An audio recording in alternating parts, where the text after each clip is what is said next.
What up, mga brother? Tara magkalbo. So,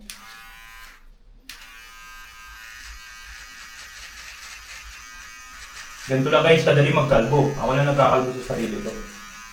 Pero kailangan yung clipper yung matalas. Kailangan matalas. Ano? Tayo.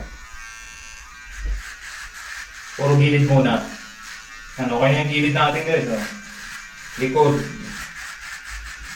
Kapag lang, masasanay kang pero din. Sa ng gilid naman.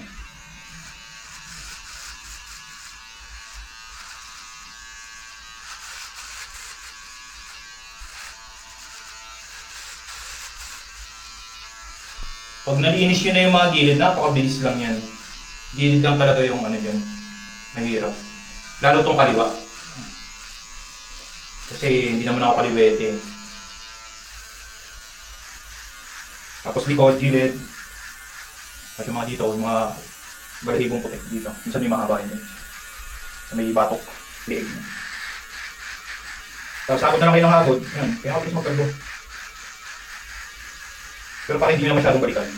Yung mga nadadaanan nyo. Ditaanin nyo lang ulit. Para yung mga maninipis na naiwan. Napuputol na.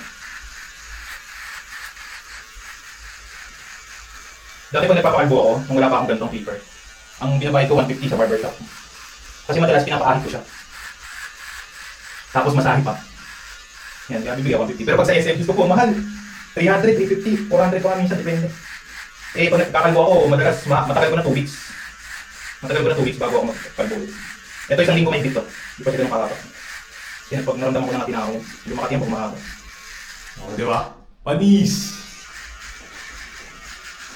Ano yan? Diba? Ano? Kita nyo ba?